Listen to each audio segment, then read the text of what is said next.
half mast or a half ass. Get your mic, John.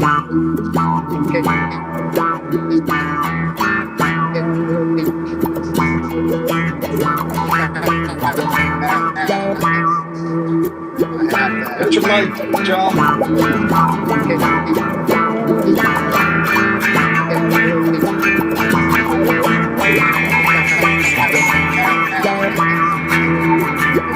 Get your mic, John.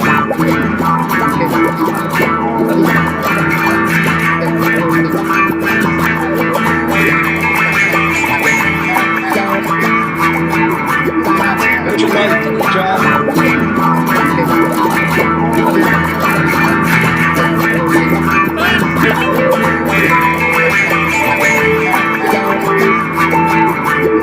Get your mic, John.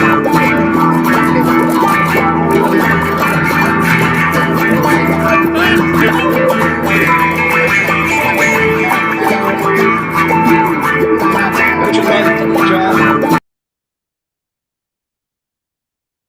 Woo! Well, that little was hilarious. performance art. Welcome. New music. What the fuck? God. What the hell kind of vortex did we get stuck in there? Good evening. I don't know. Next up, Stockhausen. Anyway, yeah. Oh, wait. Vortex.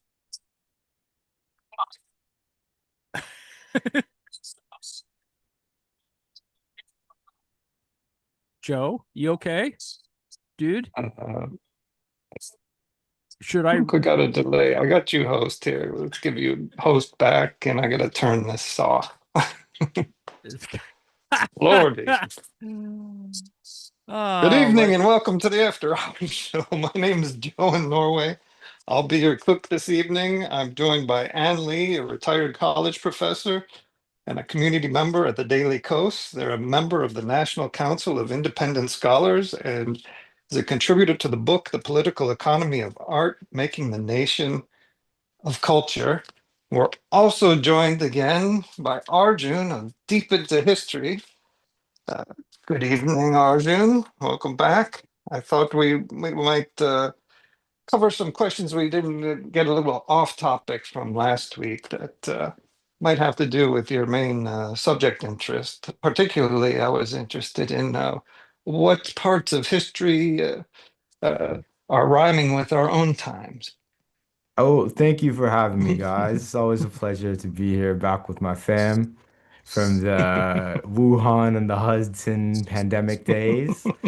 Um, yeah, no, I was truly intrigued by your question because I have actually been thinking about that as well. So I've narrowed it down.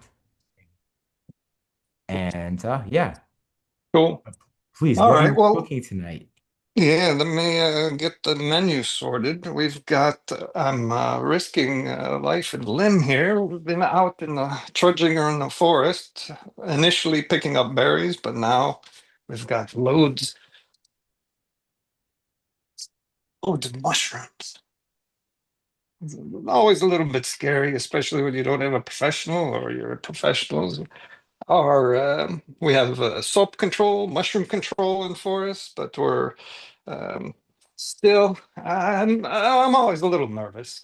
But what we've got here today are, let me see my notes here. We've got these lovely little fellas. There's like super flavorful mushrooms called yellowfoot chanterelles, or tube funnel shaped caps. The Latin is called Fraterellus tubiformis, and they used to be more related to chanterelle, but they're currently not. You can, this is a golden chanterelle, and they're growing all over the place here. These are the ones these are the most popular edible one we've gotten around in the forest. And then these ones they call Trokt chanterelle in Norwegian, and an identifier of the chanterelle is that they have false gills. So they look like mushroom gills, but they're fake. And the trucks have these yellow feet, and also, if you can see very well, but also they got the fake gills. And there's a couple different varieties. They have yellow ones or these brown ones.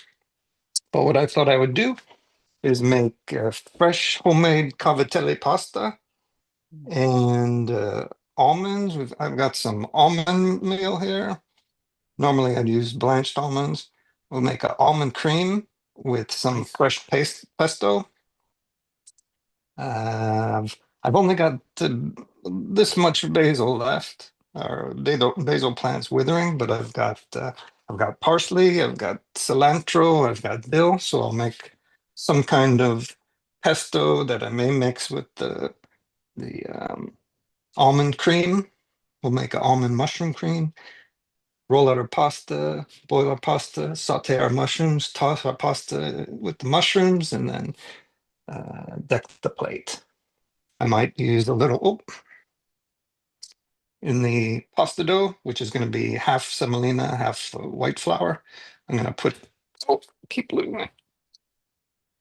We're going to grate a little bit of nutmeg, muscat.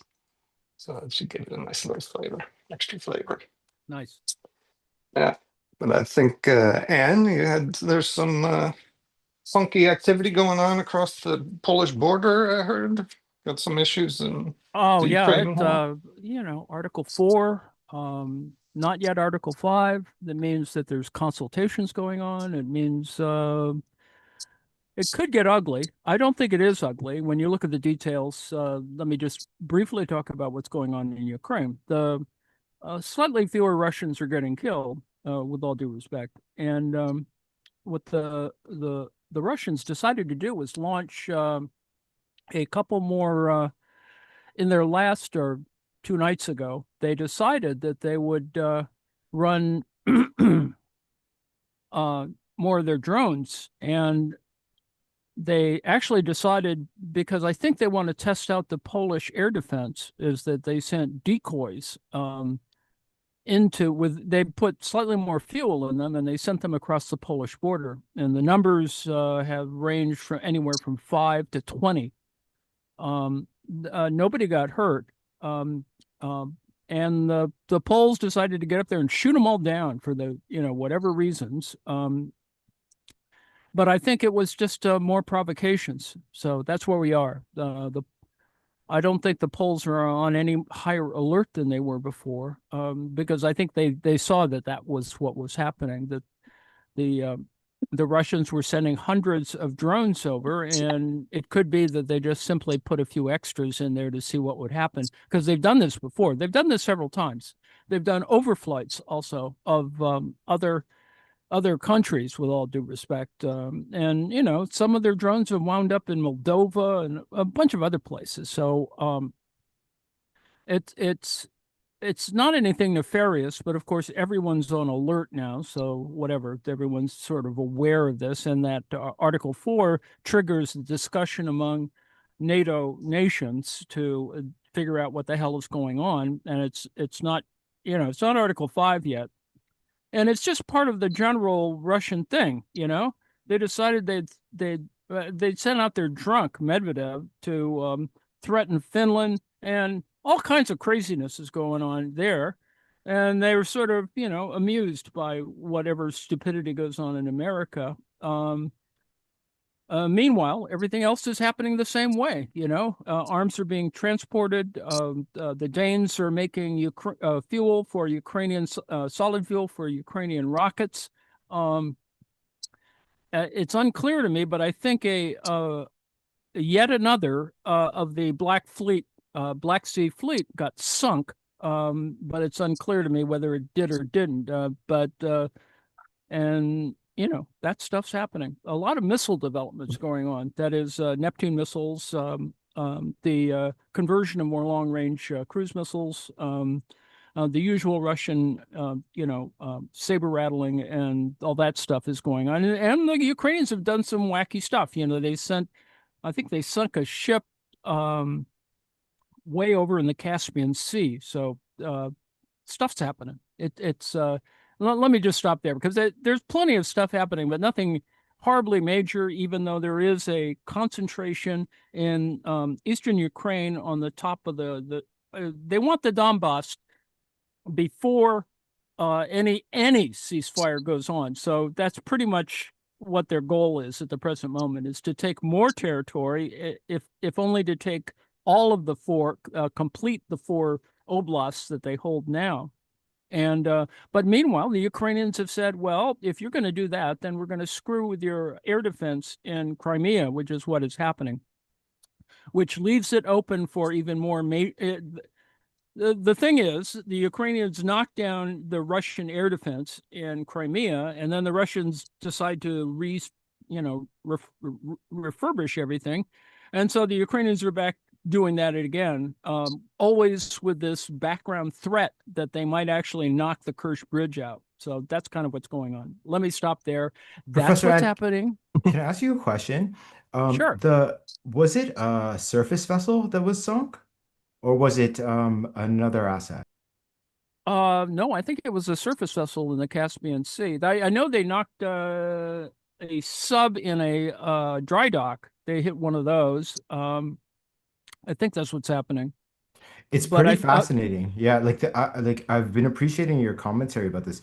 Like the Ukraine war, especially if you consider like a bottleneck like the Black Sea, Caspian Sea, that general area, when they're kind of trapped there. And like for all of like the entire Cold War, the vaunted like Black Sea fleet was very, very feared. But with the era of drones, it seems like I'd assumed that the Russians were keeping their entire fleet after, their flagship got sunk and a whole bunch of other ships got damaged, that they were keeping them in ports further away, but they're still trying to do like interdiction operations or something like that. Not very many, actually. They have kept the bulk of the fleet in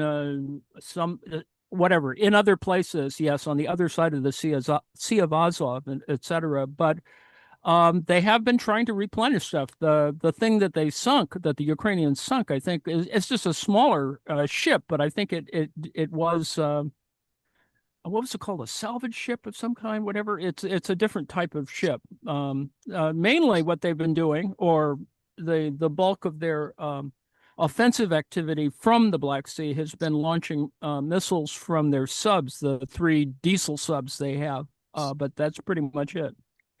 Nothing major, especially since they sank the flagship, complete with its icon. That damn thing had an icon on it.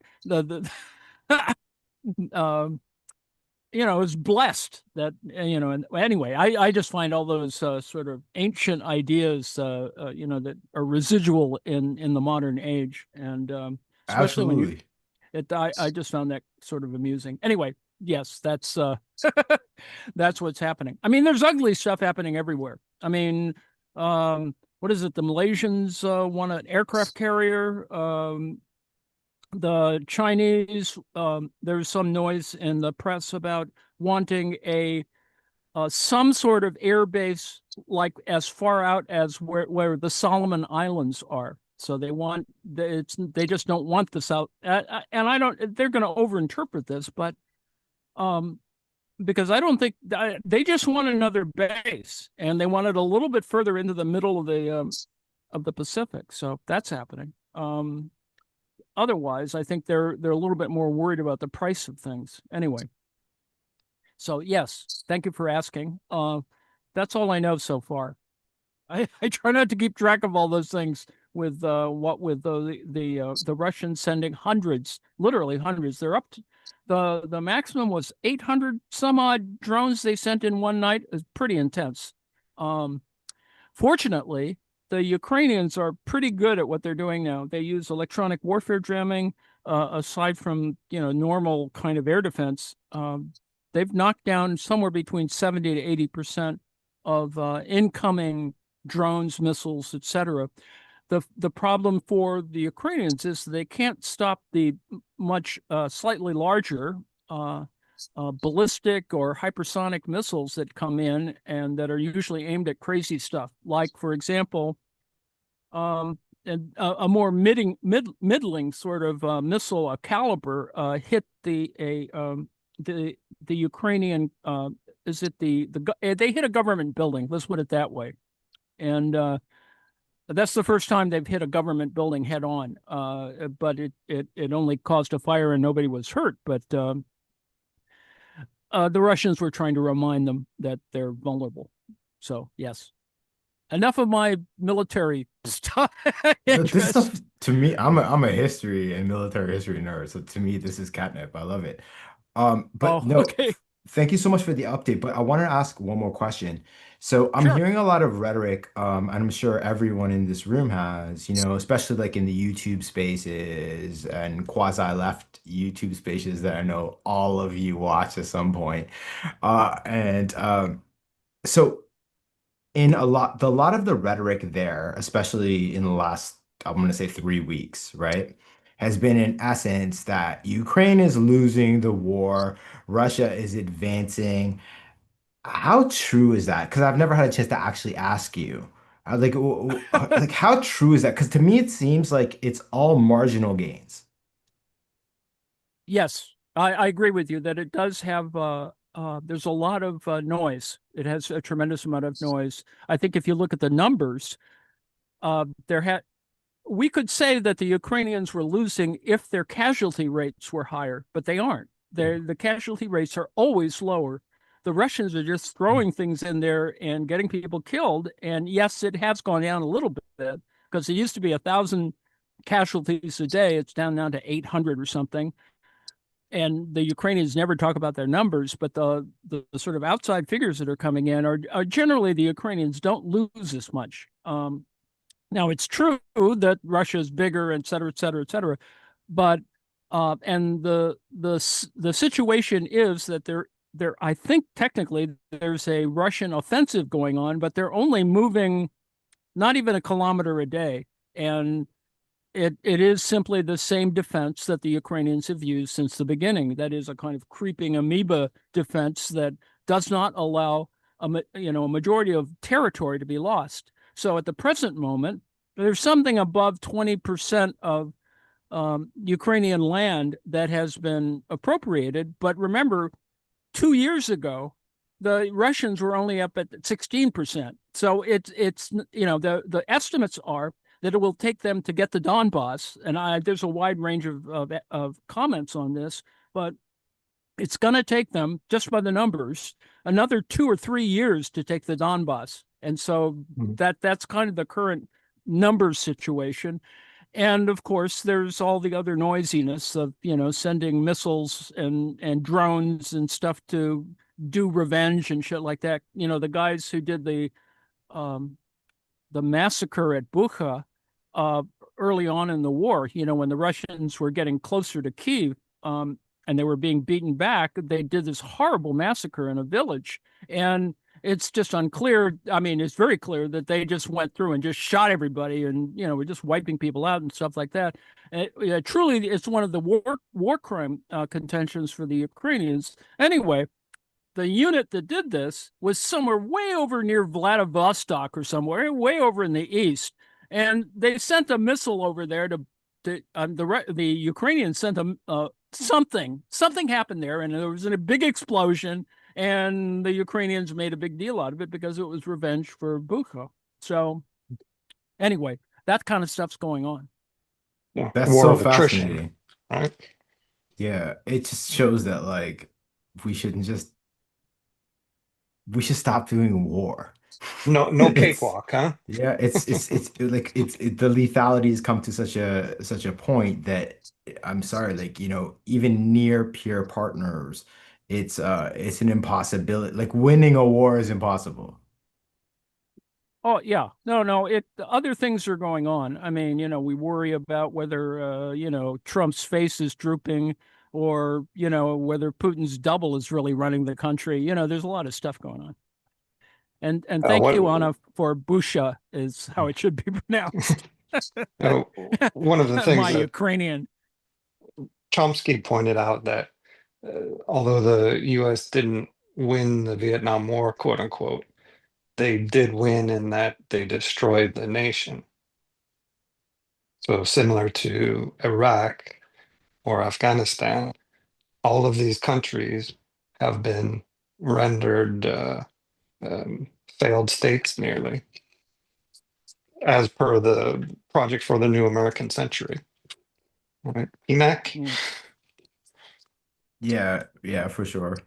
Or I maybe the mean, cakewalk and uh, all of that is just propaganda for the normies to digest when their whole goal is just to destabilize the region and keep it, you know, basket cases. I Yes. totally, yeah, no, and please go ahead. Yeah. No. I think that's their general policy. It's been their policy since 91 is that, they've quote unquote These are lost not the grubs, area. by the way. Bugs. They're You are beautiful. bugs. Nice. Those are nice. All right, let's do something with the sauce. What we can do. All righty. So yes, the war continues. People die every day. It's whatever. That's Europe is continuing to do its craziness, and there are always interesting side stories. The side stories of sabotage. I mean, to get to more important things, which you probably have a lot more interest, more information on as well, is the flotilla that's going towards Israel, which I don't know that much about. Um, Stupid disinformation is running up there like uh, uh, Fulberg's boat got caught on fire, but they claimed that a drone hit it. And there's some video of somebody screwing up with a flare, and I have no idea what's going on. But The thing, it's yeah, the thing is with that, like, it could be anything. Do you know what I mean? Like, it literally could be anything. I yes, yes. absolutely have no problem believing that the Israelis dropped a incendiary, not meant to destroy it, but to mess up. I have zero problem believing that. Um, at Yes. the same time, I also believe it could be messed up because there are a lot of like podcasters and streamers on there who have no like someone could Oh, have got yeah. high and shut off a flare. I'm not saying that happened, but in that video, I did if we watch the same video, I did hear a buzzing that sounded like a drone. You know what I mean? Yeah, Before yeah, yeah. before it went off, and the reaction was um uh natural, like the person was screaming, help me, like it didn't seem anything like that. It's just You're going with the it's, a bunch of dirty hippies excuse there. no, no, no, not at all, not at all, not at all. I really, really appreciate what all of them are I doing. kid, I kid. I just in the context of the genocide, is this not at this point like symbolic? And I don't understand the resonance of said symbolism in the context of the current moment because our friend Chris from who led the strikes on Amazon, right? Yes. He was in the first boat of the first flotilla, went all the way, got captured, and was brutalized, and the media didn't Yeah. cover it. Tortured. And Yes. That. I don't know what the impact of this next suddenly, like, what is it, 40 ships? So 40 boats, sorry, Yeah. flotilla going to Gaza, other than the fact that, and I don't want to, I'm with them. You know what I mean? I'm with you guys Hmm. know me. We're all on the same page. Um, Yep. I don't know what the impact of packing those boats with influencers really does. I don't. To me, it's not raising awareness. Yes. It's not doing anything because the mainstream media doesn't cover it. And I don't know. To me it seems like these kind of like the boat and I don't want to take please. I'm not taking any anything from the nobility of their cause. But to me, Mhm. that boat incident, um, the incendiary device on the boat literally prevented 400 people in Gaza being killed the same day, being Mhm. completely like blocked out on social media. And I think Wow. that Right. is that message, promoting that message is far more valuable because there is no way you're gonna Mhm. get Mhm. through, you know?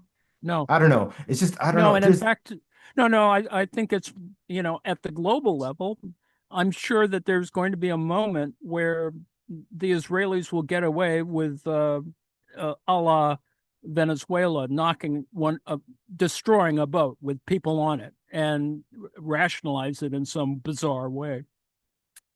I Um, think literally at this point they could ac accidentally sink like a US frigate and it would still wouldn't matter. Well, no, no. Once they do that, it gets crazy because then we're going to go all the way back to what's it, the 6 Day War, where the Israelis did knock down a U.S. ship, an asset of some They kind. did it, I can't yeah. remember. Yeah, off the Uh, coast of Egypt. yeah. So this is not good. None of it is good. I agree with you that I think that it's more, I don't know, I would hate to call it self-indulgent, but it is, it's a spectacle, yes. It shows a certain degree of solidarity, but I think all of the issues are, on the ground. They're not on the sea.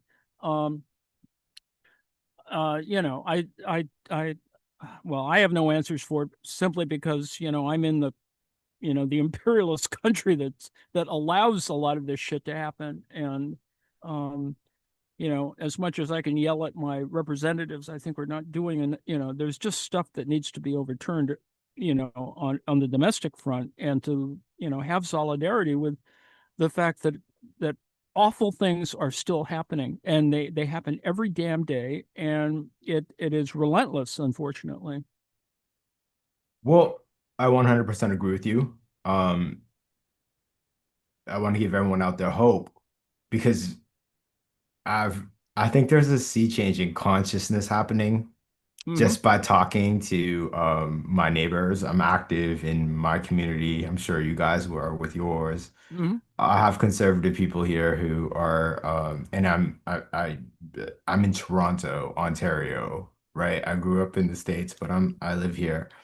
I have two neighbors who are citizens of the United States, both elderly, uh, they're both elderly, like Jewish couples. Hmm. Both in both cases, both men are American. The wives are Canadian. And they are afraid to go to their winter homes in Florida because they don't want their wives being pulled into secondary questioning and customs. Can Right. you imagine that?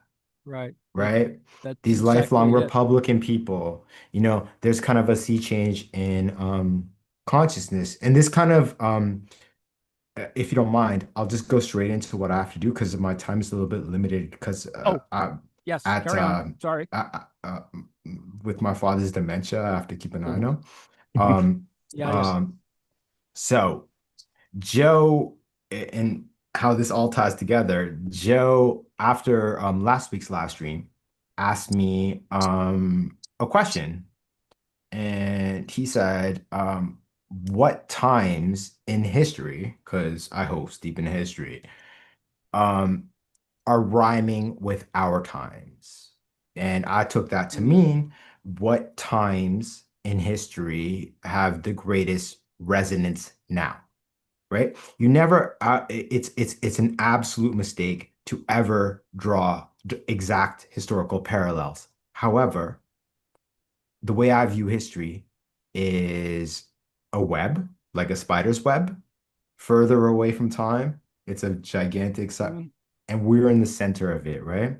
So a certain string from way back when can resonate, and then stuff that's closer to it vibrates harder.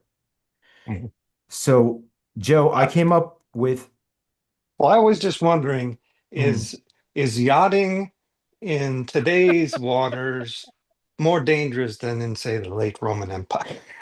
I would say yes at this moment, given the fact that they're blowing up people just going for a cruise. If you really think about it, anyone who's ever studied like the drug trade, they want to keep one or two people at the most on anything because the entire thing is supposed to be tons of cocaine. 11 people is not a drug boat. It's just Nope. impossible. Pablo Escobar would have like wiped out their families for making that kind of errors. Therefore, they do not do it. It's a poor use of personnel, whatever. Yeah, and like weight and seaworthiness and fuel. Like, yeah, you need to pack those keys on. But to Joe's question, like, and like obvious is personal. It resonates, I'm sure, differently with all of you. To me, like, I broke it down into like kind of like three things that come close to me. The first one is ancient. It is the late Republic of Rome, circa 100 before the Common Era, BCE. Hmm. Yeah, the Marius versus Sulla era. And the Mm. reason that era to me is so prevalent now is that I'm going to say we now in terms of September 11th to today, okay? Because I feel that kind of like all defines our era. Um, it was a time where the Republic had expanded to such a point um, that every general or family of generals, because the elite kind of supplied the dominated the upper vestiges of the cursus honorum. If you want to know about this stuff, listen to my podcast. I'm the best at what I I do. know. But I need to do that. but what's it called? Um, they had come to do that. So after the Second Punic War, not fall of Carthage, but after the Second Punic War onwards, the Roman Hmm. military was a machine. There was Right. nothing. It was irresistible. Nothing could stop it. And it expanded so fast and so quickly. And because of elite dominance of the higher ranks, the spoils went to them, right? And other Mm. like noble families in their patronus network. Therefore, Mm. suddenly the Republic went from kind of this like Italian-esque, it had expanded beyond, but kind of basically like mainland Italy, dominant city-state, pretty much, if you will, to suddenly like this nascent empire. And the thing about that and the disposition of the spoils was that the state didn't benefit much from that. What happened was the spoils that were taken were hoarded by the officer corps, and then the rest spread out amongst the troops just to like, kind of like buy a bit of loyalty, but not much. Mm. And all the land that was seized, all the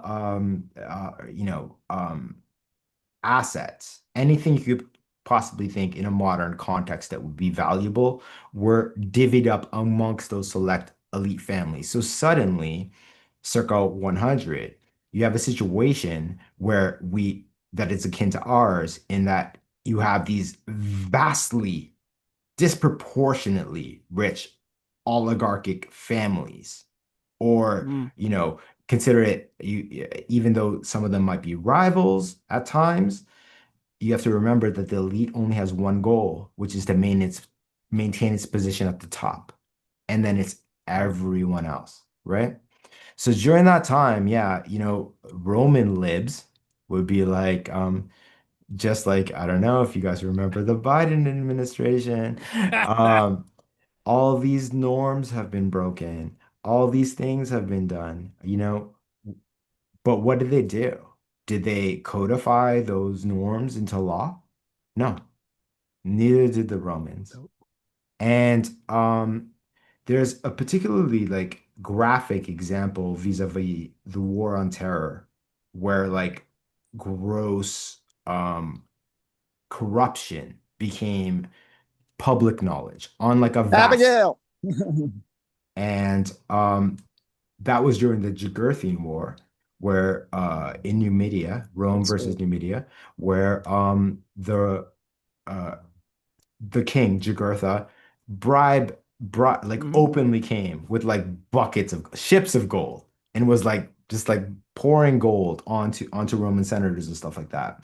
And it was glaringly apparent that the entire system was utterly corrupt. And now I equate that sort of to if you look at like the war in Iraq and what we knew like almost immediately what was happening with like Halliburton, all these contracts that were Hmm. given out, it's there for everyone to see. And if you want to look at the corruption of today in the Trump administration, it's just the logical conclusion of not dealing with that. Had Obama said, no, we're not turning the page, then he would have been a very good president, but he didn't. Yep. Yep. Um, Yep. and in these kind of contexts where there's like norms don't exist Mm. and corruption is rampant, it leads to the rise of demagogues like Marius and Sulla. Hmm. Now, the second thing that popped to my mind when Joe asked that question, um, what rhymes with our time are the Red Scares. Hmm. The Red Scares, there were two.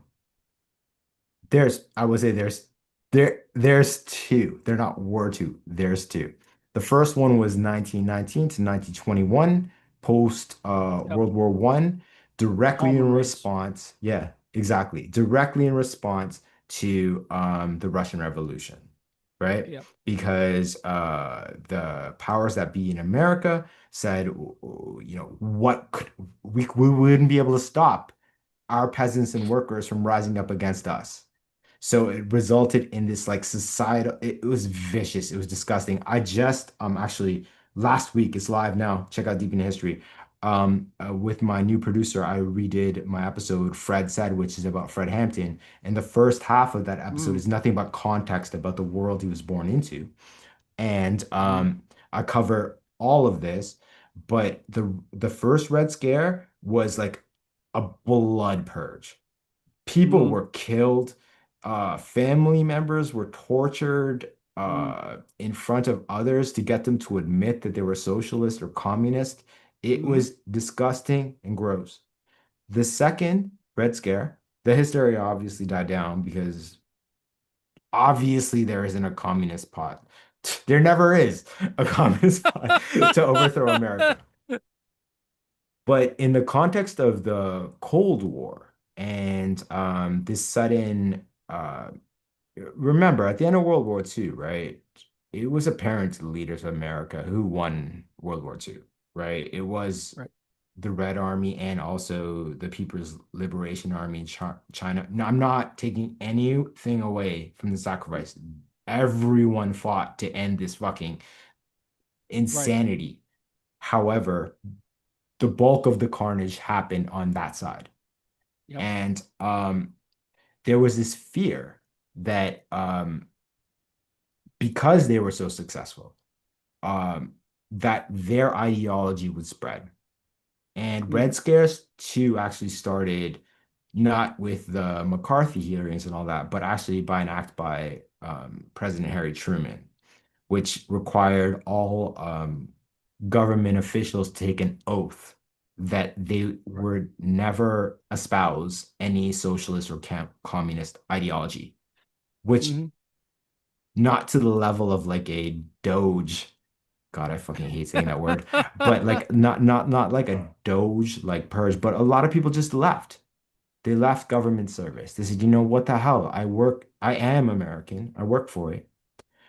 But the thing about Red Scare too is that it's never ended. It kept going. Hmm. Um,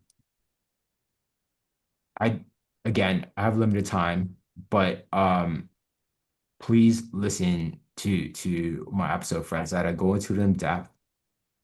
And the third thing, Joe, that brought to mind, it's the rise of like the surveillance state, and this ties Hmm. into the second question. Um, in 1956, J. Edgar Hoover, oh, sorry, forgive me. I think it's 57. Don't quote me on the date. I'm going off my off memory. J. Edgar Hoover went to you know, the President National Security Council and laid out the existence, I'm saying this in air quotes for audio, of a plot that he called the fifth column. Ah, yes. Yeah, which basically he provided, it's ridiculous. Rooms, like rooms of tight evidence to validate. And at the time, it was President Eisenhower. Eisenhower and his cabinet had always kind of wondered, and every politician really at the time had kind of wondered about how the hell Hoover had been able to stay in power for so long. Well, the revelation of this fifth column plot, um, he literally had typed out conversations from everyone and anyone, wiretapping, all Mm, illegal. But mhm. they were so terrified by the fact that this guy had everything on everyone else, then certainly he'd have something on them. That they got the approval for a program that I'm sure is near and dear to all of your hearts. It's called COINTELPRO, Ah, yes. the counterintelligence program to end communist infiltration of America. There ever was any. Uh, but that COINTELPRO um hysteria and plot, because Red Scare 2 kind of started to in public enthusiasm, while in a public sense started to die down after the Korean War and that kind of like Manchurian candidate hysteria kind of era. And Mhm. the fact that in Red Scare 2, normal American families, I'm talking about the Heartland America, like the good New Deal Heartland American times, they got sick of like their neighbors being accused of being communist or socialist and them being blacklisted or losing their job. Not blacklisted, but losing their ability to make a living. People got Mm, angry, they were on the verge of turning against um the government again, just like what happened during the end of the first Red Scare. mm, At the end of the second Red Scare, and the reason it never died was because COINTELPRO was actually directed at the civil rights movement, mm, all student movements, all gay and lesbian movements, mhm, all animal rights movements, all racial justice movements, and it was woven into, almost as if by design, to be a counter force to the coming counterculture of the 60s. And it never ended. It exists to this day. What the difference between now, I spent on one more thing.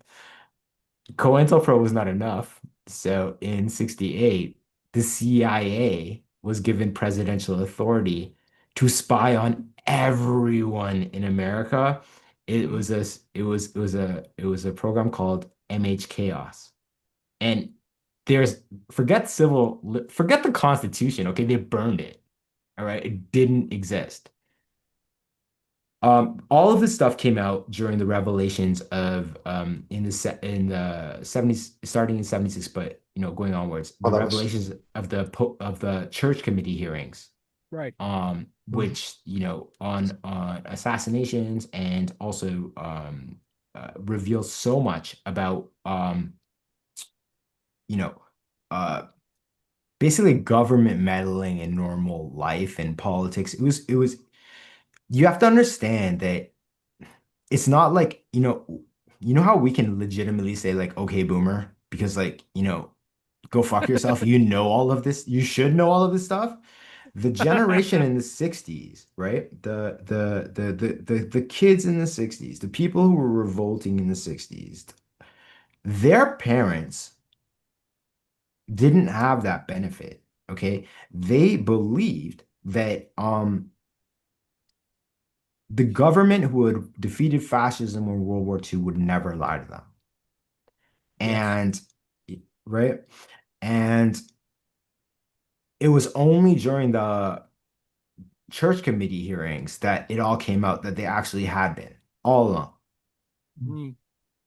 But You have that same kind of adoration for the United States abroad, especially here in Europe, for saving Europe, basically. So it's hard to get older generations to look critically at U.S. aggression around the world. but like also how, why would you, right? Because like if you think about it, the motivations, at least in the pop, I mean, like for let's be real, the motivations for World War II, apart, of course, I can be deeply cynical about a lot of stuff, but generally speaking, as a normal person, they were true and just. We have to Mhm. stop fascism. Period. Yep. It doesn't matter what it takes. Mobilize our entire society to one purpose, to the entire world to one purpose. What happened after is another thing, but if you served and you believed that rhetoric during that time, and then you came back and just got drunk after work, but still because it was the New Deal era, you were still making the equivalent of $200,000 a year. It worked. But what we're suffering now, and the reason that era rhymes with me pretty hard, is the as much justice as and was done by the revelations of the church hearings and commissions, is that the answer to that wasn't for the CIA or the FBI or anyone else to reform. Okay. What they did was that they started contracting out those activities to private individuals at first and then Mhm. companies. Mhm. Okay. The companies are now like what we're talking on right now. The entire social media infrastructure. Um, what if you're wondering why all the social media people were there at the inauguration, why are they giving Trump gifts? Why are they courting this dude so much? Is because they have been empowered for plausible deniability to do surveillance that the CIA, because of the church committees, hasn't been able to do, at least legally, even Yes. post War on Terror, like deregulation of their reach. But I don't know, guys, what do you think? Like those to me, like those things resonate hardest. Like, yeah, I could go deeper. I could talk about French Revolution, all that, but that does not apply to what's happening now in my books because I don't think we have a leftist movement or like even remote solidarity to start. Like, believe me, I'll build a freaking guillotine tomorrow if Yep. we did, but we don't. I don't know. What do Yeah. you guys think? No, we don't. The state has always had that kind of power that they've always been, used and manipulated in that way. I agree with you that there probably are several red scares of one sort or another. I think a lot of it got played out among the elites within terms of Hollywood, for example, that is sort of very kind of separate, but yet trickled down. I think a lot of people, the red scare, proliferated in a lot of areas ultimately. I agree with you about COINTEL and all those other things. And J. Edgar Hoover was around for a hell of a long time. I mean, he was there at the beginning, and he was there for what, 50 years or something. Until he died. And until he croaked, he was collecting stuff on people, Martin Luther King, et cetera, et cetera. But it is, I think, symptomatic of that we had the Vietnam War going on at the same time. There was all this other stuff that sort of got in the way of true kind of a a movement or real movements to do institutional change. And we're still at that place. I mean, in other words, Trump is still talking about communists where I don't know where the hell these communists are, but the fact that he invokes, They're in Norway. We just gained like 6 seats. there we go. We doubled our share. We won this week. We're the only Scandinavians going left. Yeah. Well, I mean, I brought up the COINTELPRO stuff and the Red Scare stuff. And if you I mean, you guys have been on social media, I'm sure, in the last couple of days since this asshole got killed. Uh, Joe, that looks so good. Yum. Damn, man, you get How's me hungry that? every time. Oh man. Oh, just a little tip. Forest mushroom. Oh, first, I need to like financial advice. We don't give mushroom hunting advice on podcasts. Talk to me on Sunday. If I'm around Sunday, uh, with the wild mushrooms, you want to put them in a pan with a little oil and then cover them with the lid, maybe salt a little. Cover them with a lid to sweat them first. That could kill any kind of the baddies, but what it does is drain the moisture out real quick, and then you can crank up the heat and get a nice crisp fry at the end. Excellent. Excellent. Beautiful. So yeah, we have a if you can see it, all right. We got an almond fungi cream with dill, cilantro, pesto with trumpet or not golden chanterelles. What are they? Craterulus cantorellus. It's our cantorelle. Beautiful. Nice. Very nice. Now I'm hungry. Damn it. We should probably let you go in a little bit. Yeah, no, I have to go in a couple of minutes. I wanted to just finish with just like understand that the reason that I bring up these parallels is not to do it like a one-to-one or historical intake. No, Ask your course not. politicians why aren't they codifying the norms that they've been bitching about into laws? Ask your politicians why they aren't openly speaking every single day about the corruption that they see, right? Ask your politicians why they allow the surveillance state to exist. And they'll say, what surveillance states? Repeat what I say to you, okay? Repeat that to them. They won't know what to say because every single politician, and I really, really recommend you start locally because those are the people who are usually like the most pure. They Mhm. haven't been Dated. indoctrinated to any kind of system. Mhm. And understand they don't get indoctrinated because of money. They get indoctrinated because as they move higher up, because they're good, they do constituent service. They get indoctrinated because the bigger their base, like the bigger their area, the more disengaged the population is. So why not make money? Why not do favors? Right. Right? But if you show them that you are truly engaged, they will change. And if they don't, run against them. You know how many votes were cast in my news for my ward councilor? 276. I am going to run next time. Yeah, there we go. Right on. So yeah, I know 206 women around here can vote for me. Yeah. So but yo, if anyone has any questions about any of these errors or whatever, just let me know. I'm so sorry, guys. I just with Dad's dementia I have to. Yeah, Care, no, Pops. Yeah. absolutely. We understand. And thank you Thanks very, very much for for the coming visit. by. Appreciate it. Yeah, but Lovely to see you. definitely. And it's not just because like this episode was a hit years ago when I first released it.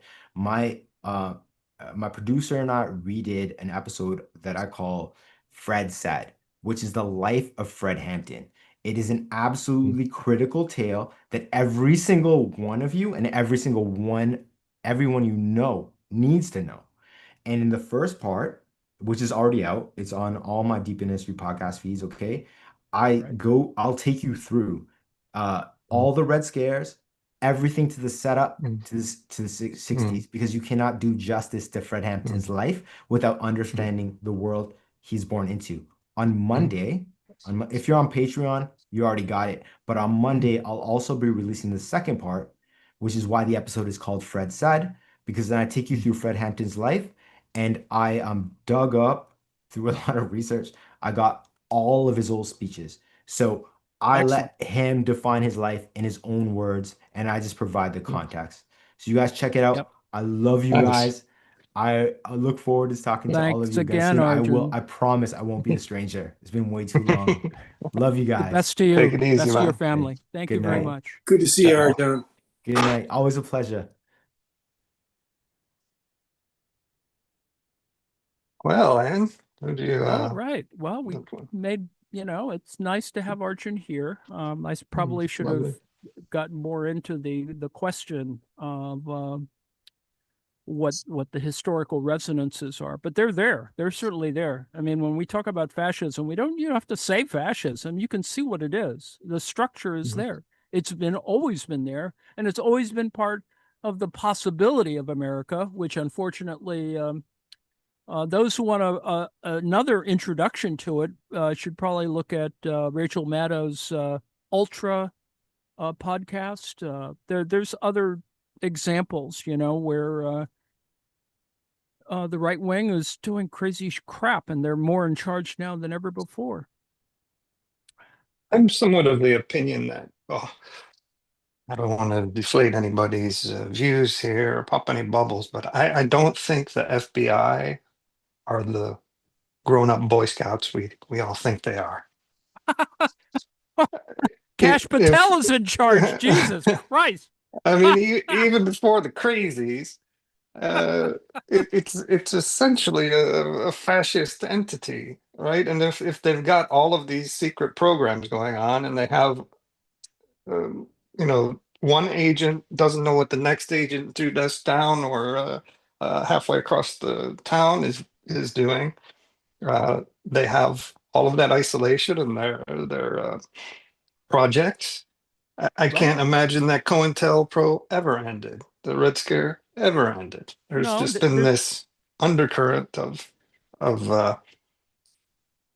we're dressed in a democracy, but underlying that is this fascist Stasi-like entity that we organize that way. The only way that we notice it is because Trump has been cutting off the ones that actually would hold him accountable.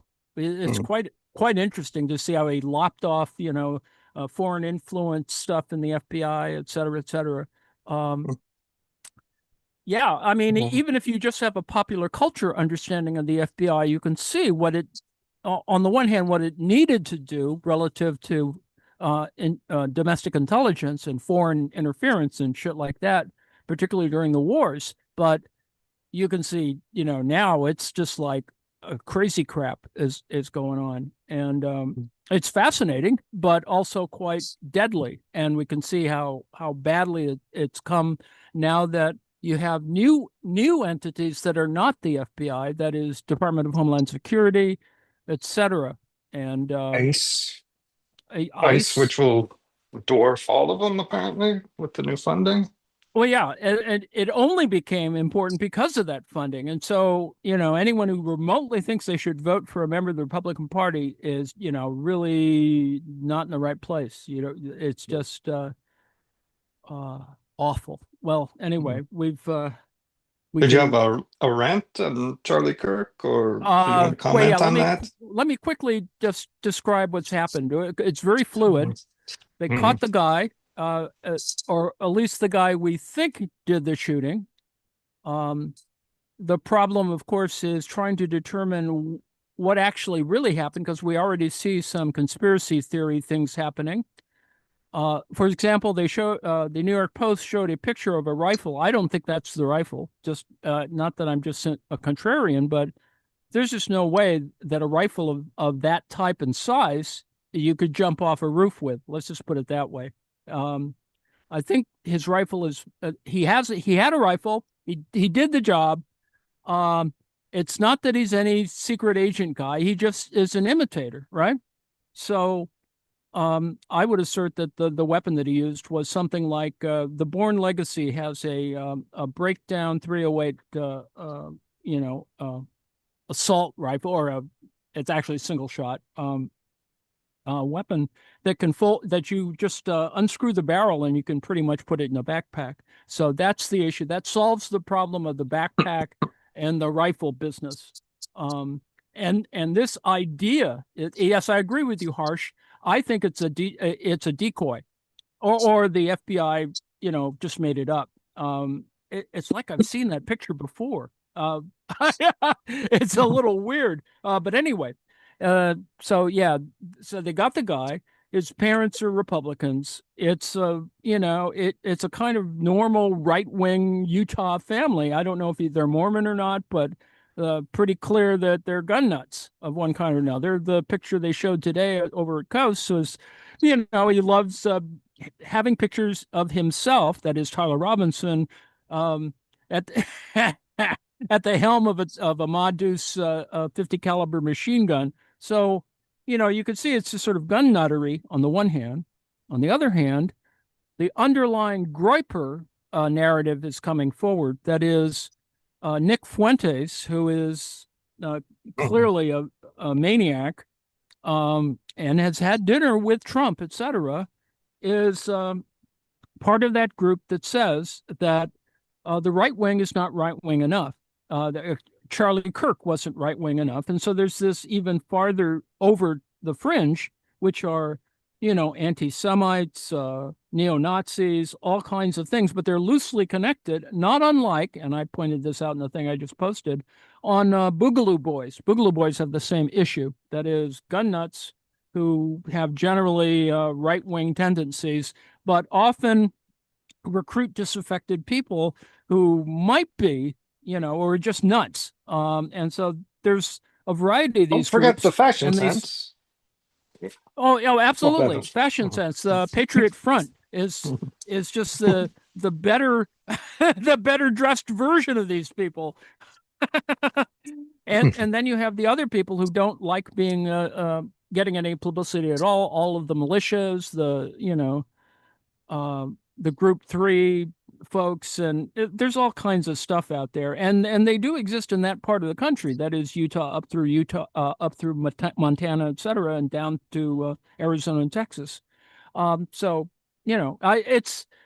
it is exactly what we thought it was, but the government, or the Trumpists, or however you want to call it, they front loaded they framed the narrative so that it was something else. Person had to be gay. Person had to be trans. Person, whatever. It was Subcommandante of Antifa. That's right. And one of the things today is that Chip Roy from Texas has now he's put forward a thing where we've got to investigate all these left radical groups because of blah blah blah blah. And you can see the contradiction. And the problem is, of course, whether mass media is going to point this out, that you spent all this time fronting, particularly the Murdoch media, fronting this idea of some deviant doing this, when in fact it was pretty mainstream right-wing gun nut crazies who did this. And then you look at below the surface, and one of the other reasons is, of course, that his position, Charlie Kirk's position on the Epstein information. And so that there was that there's and the fact that Epstein had ingratiated himself with the Trump family, right? He's buddies with Don Jr. and blah blah blah, and J.D. Vance, and yes, he was sort of responsible for some youth activity relative to, but that's another framing problem. That is, is it really true that people in Gen Z have shifted to the right? No, not really. I think there are margins that have shifted, and the margins shifted in the swing states. And there's a whole nother story for that we can talk about at some other point. But needless to say, it's pretty much what we thought it was going to be. Gun nut, somebody with a twisted point of view, and it doesn't have to do with their sexuality or whatever. It could, but whatever. I think that there's that kind of thing going on, and that's the current rant. We'll find out more. There are some of us who believe, speaking of conspiracy theory or conspiracy nuts, Michael Savage had exactly the same idea. He was he's on this thing about, no, it didn't look like he had a gun, or he didn't have the gun, or it was a different gun. And, what person is going to disassemble a gun and then reassemble it to leave it in the bushes? I mean, what the fuck? I mean, there's a whole bunch of people talking about that. So,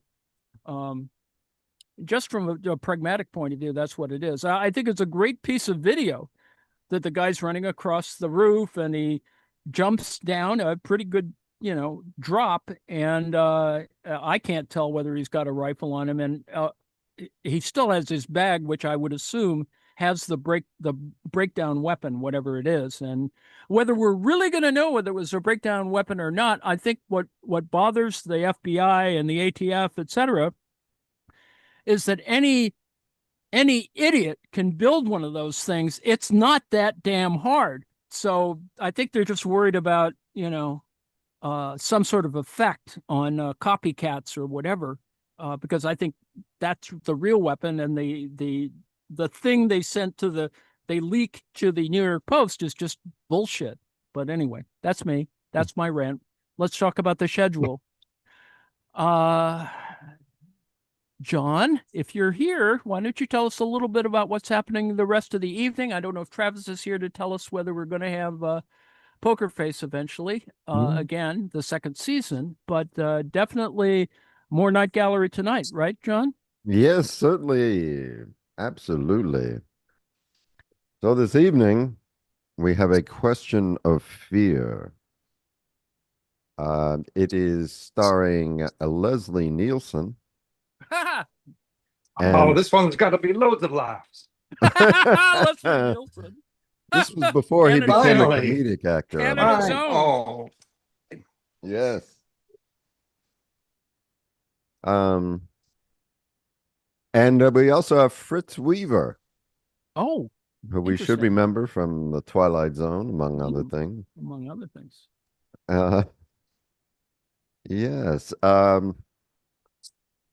I think people will enjoy it. It's a little bit longer than Well, it'll 10 minutes? just balance Longer off than the 10 short minutes? ones that we were getting. I hope that doesn't mean that you're skimping on slides. John disappeared. John, Oh, yeah. So John. afterwards, did we lose him? oh, I think somebody we lost muted John. me. Oh, Somebody muted me. not me. I didn't do it. May have been my cat who was walking all around the keyboard. What was I saying? Oh, slides. slides. Oh no. Yes, yes, plenty of slides. All Not the righty. least of which are 9 slides or 10 slides on Leslie Nielsen alone. Oh, there we go. Men with brooms. Yeah, yeah. Almost a Harry Dean Stanton there. I've got a picture of that, Professor Ann. Men with brooms. How many curling films are there? Anyway, carry on. So, oh no, 10 slides of text to be followed by many more slides of pictures. Oh, I hope what font size you have that cranked down to? I think it's 3. Four. No, I think people will enjoy this one, and on Sunday we have a good episode of Star Trek: The Next Generation with one of Anne's favorite guest stars. I think it's one of her favorites, Susie Plaxon. Oh, yes. My Yeah. goodness. What a wonderful woman. Anyway, yes. Kalar. This is the one, Kalar? Yes, it Kalar in it? is. Yes, Yes, this it is is. it's a wonderful arc. I mean, it's a kind of interesting arc, It's Yes. humanizes Worf and a variety of other things. It's quite good. Yeah. Tell us about Sunday. What's happening?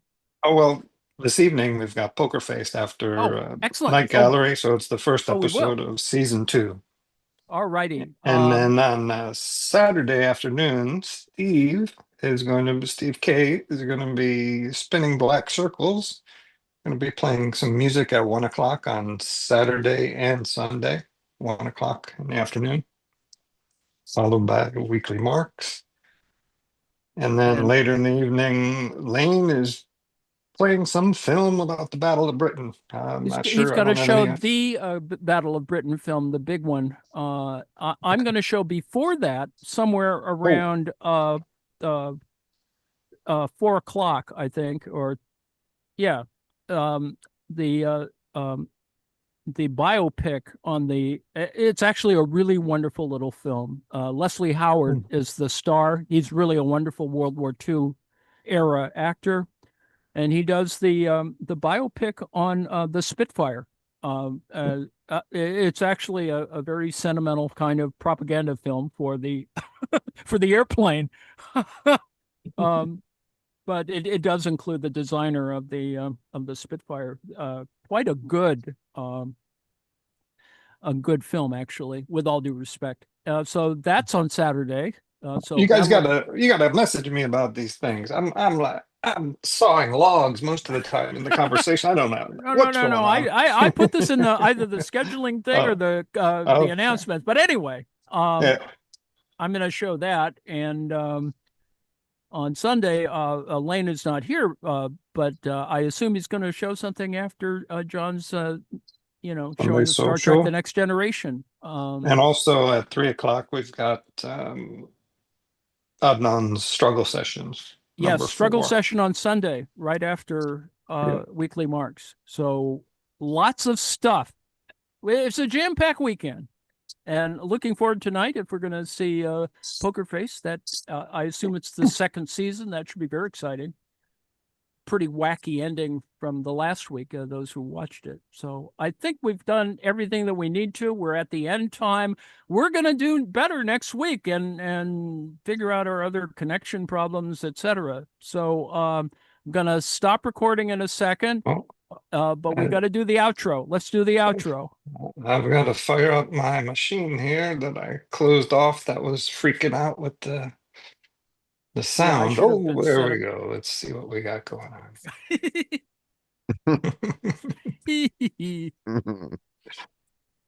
Let me thank everyone for your indulgence, and thanks to Arjun. We hope that next time he'll be here. There'll be another time that we'll chat on lots of stuff.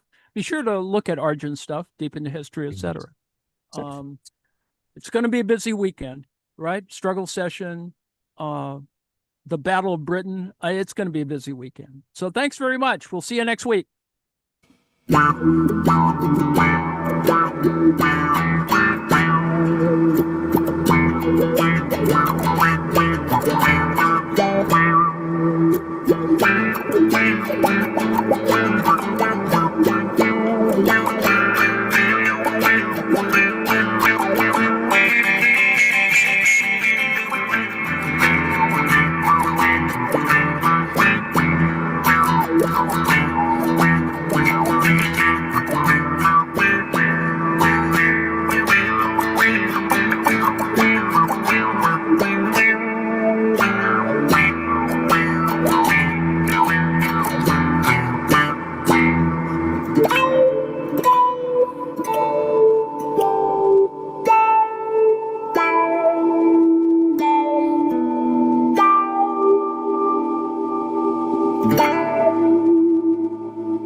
I'm hungry again, damn it.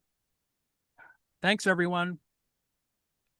Thank you, Joe and Anne and Arjun.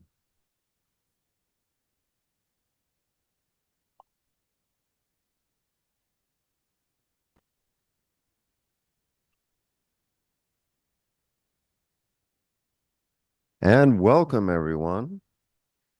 to a guided tour of Night Gallery.